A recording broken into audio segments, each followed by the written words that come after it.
In late 2007, the Iraq War is winding down, President Bush has declared victory, and rebuilding operations are in effect. Sergeant Matthews and his spotter Sergeant Isaac are sent to a pipeline construction in the middle of the Iraqi desert. All the Americans working at the site have been killed, so now it is their mission to find the culprit before they send new builders. The soldiers hide behind a bunch of bushes and stones to watch the location under the melting sun, and 20 hours pass without anything happening. Matthew begins growing impatient and starts to think there are no Iraqi soldiers left, and considering the scattered bodies, the site must have been attacked by a team that left after completing their mission. Isaac points out there are no signs indicating a big group moving around here, and points out that because all the workers were killed by headshots, this could have been done by the legendary professional Iraqi sniper known as Juba. However, Matthews thinks it is impossible for anyone to kill this number of people in less than 30 seconds. Eventually Matthews finally gets tired of waiting and goes down to take a closer look at the location after asking Isaac to cover for him. Isaac explains his scope is becoming unclear, and Matthews teases him for not changing it sooner, but this one is important for Isaac because it used to belong to a fallen comrade. Then Matthews goes from body to body looking for clues and begins believing Isaac's theory when he confirms everyone died from precise headshots. He goes to the middle of the site to figure out the possible direction of the shots while Isaac begs him to retreat, but suddenly a shot is heard and Matthews falls to the ground, suffering great pain in his abdomen. Desperate to help his friend, Isaac runs down in a zigzag path to avoid any incoming bullets, but when he is about to reach Matthews, he gets shot in the leg. Isaac has no choice but to leave Matthews behind and run to hide behind a broken wall. Suffering but still alive, Matthews contacts Isaac and tells them to call the base and ask for backup. First though, Isaac notices his leg wound is quite awful, so he proceeds to tie a belt around it to stop the bleeding.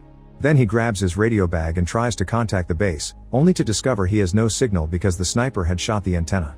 Suddenly Matthews contacts him again and asks him to spot the sniper so that he can aim at him, ignoring Isaac when he warns him that the sniper will notice any movement and shoot him again. Isaac starts working on making a hole in the wall with his knife to insert the scope, only to get his hand hurt by some falling rocks. Matthews then proceeds to attempt to reach for his rifle, only to pass out because of blood loss. Not wanting to end like his friend, Isaac uses a blade to remove the bullet from his leg, which is an extremely painful process, then he bandages the wound before passing out as well. Sometime later, Isaac wakes up when he hears a strange noise coming from his earpiece. It turns out to be an officer from the base, and Isaac immediately begins reporting the situation and begging for medical supplies. However, he begins to get suspicious when the officer asks him lots of weird questions, and most importantly, he requests him to either tell them his exact position or stand up and fire in the air, claiming it is for the helicopters to drop the supplies accurately. Isaac points out this is against protocol and will put him in danger, and when he begins paying more attention to the man's words, he realizes his accent is not American. This is Juba the sniper, who has hacked into the radio frequencies to try to set a trap. Isaac does not fall for it and calls him out, but instead of hanging up, Juba begins asking him questions, claiming he wants to know Isaac better. Isaac tries the radio again, but it is still not working. Juba insists on making his silly questions, and when Isaac refuses to chat back, Juba threatens with shooting Matthews again, which is risky because there is a chance he is still alive. Isaac agrees to chat for a while and asks Juba to go first while he begins drawing a map of the site on the dirt to calculate the bullet trajectory and find the possible location of the sniper.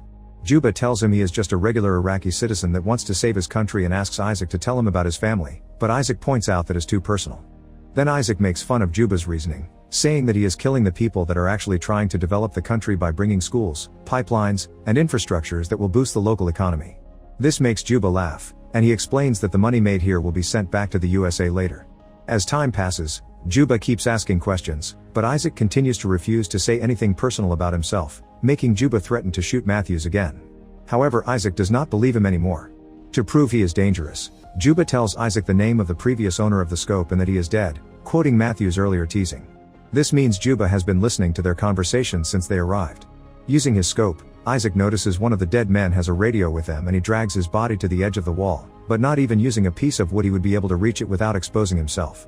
Next, Isaac tries to drink some water from his bottle only to find it empty because of a hole in it, which Juba confirms he did on purpose. He also admits he did not miss any shots, he specifically shot the bottle, the antenna, and Isaac's leg in order to put Isaac in an unescapable situation and make him die slowly, which he will enjoy hearing through the communicator. When Isaac finds the bullet he took off his leg, he takes a closer look and begins calculating the weapon model Juba has by making some sneaky questions. He also calls Juba a terrorist, which makes Juba laugh again as he points out that the Americans are the ones illegally entering a foreign country with weapons ready to kill people. While Juba talks, Isaac does some more calculations and looks through his scope to finally reach the conclusion that Juba is hiding under a huge pile of trash. He has been under these harsh conditions for a long while, not to mention the overwhelming heat, meaning this guy truly is a professional. However, Juba denies being the famous sniper and once again claims to be a regular Iraqi man. Judging by his accent, Isaac guesses Juba must be a former US Army officer that betrayed them, but Juba dismisses this as well and explains he only kills people that attack him first. In return, Isaac shares the story of how he met his best friend when he was a child and how they enlisted together later as adults. Soon dehydration and exhaustion begin having a hard effect on Isaac, who falls to the ground as he hears Juba tell him he will staple his tongue to his chest. Next, Isaac tries to trick Juba by putting a jacket and helmet on his rifle and waving it above the wall, but Juba does not fall for it.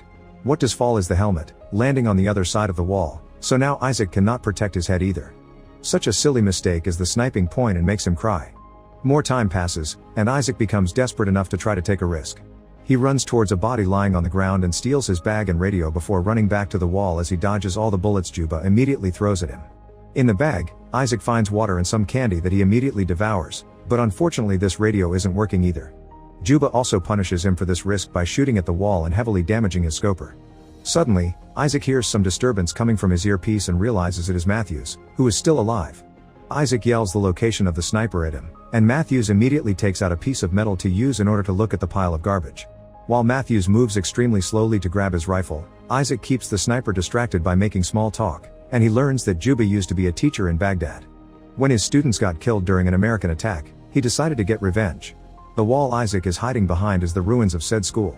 Then Juba asks Isaac while he keeps carrying the damaged scope, but since Isaac refuses to answer, Juba threatens to shoot Matthews again. Desperate to save him, Isaac confesses that he keeps the scope in memory of his old friend, who died because of a mistake Isaac made, and he still feels guilty. In the meantime, Matthews places his rifle and blindly aims at the pile of trash, shooting at all the bullets he has as Isaac shoots as well to pretend the noise comes from him. When Matthews is about to reload his gun, Juba suddenly shoots him back, hitting him right on the shoulder. Isaac asks Matthews to crawl toward him to find safety behind the wall, but unfortunately when Isaac goes close to the edge to help, Juba shoots Matthews in the head. Isaac has to watch him die and finally snaps right into a breakdown, saying he wants to go home. Juba informs Isaac that if he really wants to leave then he will not shoot him, but Isaac is skeptical. Later, Juba asks Isaac why he is still there despite the war being already over. Isaac pauses for a moment before replying he is there because it was actually he who killed his old friend. It turns out he accidentally shot his previous sniper partner while trying to kill an enemy, and Isaac has been lying to everyone, saying his friend had been killed by the bad guys. Suddenly Isaac hears some noise coming out of the radio and rushes to check the signal, being happy to hear conversations going on. However, his happiness is short-lived because while he can hear voices, he cannot send any messages because of the damage the radio took. To Isaac's shock, Juba joins the conversation he is hearing, and the man uses Isaac's name to ask for help. Isaac finally realizes that all this time Juba has been hacking into American communications, pretending to be a soldier needing help to lure backup teams to the area and kill them all easily thanks to the surprise factor. Isaac tries to interrupt the conversation to no avail. Sometime later, Isaac wakes up to the painful feeling of a crow pecking on his leg wound. Seeing as even the birds think he is already dead, Isaac decides to take a risk and retrieves Matthew's rifle using some rope and a stick, then he aims it at the pile of trash. At that moment, helicopters arrive at the area and reveal Isaac's location without knowing this is a trap. Wanting to save the incoming soldiers, Isaac pushes the wall to make it crumble, creating a curtain of dust that makes it hard for Juba to get Isaac's location. Isaac begins shooting at the pile of trash without knowing if he has hit his target or not. In order to find out, Isaac finally stands up from his position, and he is shocked to notice Juba is not using this chance to shoot back. This makes Isaac believe he has effectively killed Juba. Soon the helicopters arrive and quickly carry Isaac away on a stretcher, immediately giving him medical attention. Isaac tries to tell them about Juba, but he cannot be heard because of the noise from the helicopters taking off. Suddenly Juba starts shooting at them, killing the medical soldiers one by one before hitting the pilot as well. The helicopter quickly goes down and crashes on the ground, instantly killing Isaac and allowing Juba to keep his word. Technically, Isaac had not been shot. Then Juba hacks into the USA lines again and pretends to be an American soldier to lure his next team of victims. Make sure to subscribe and turn on notifications so you can watch more videos like this. Thanks for watching.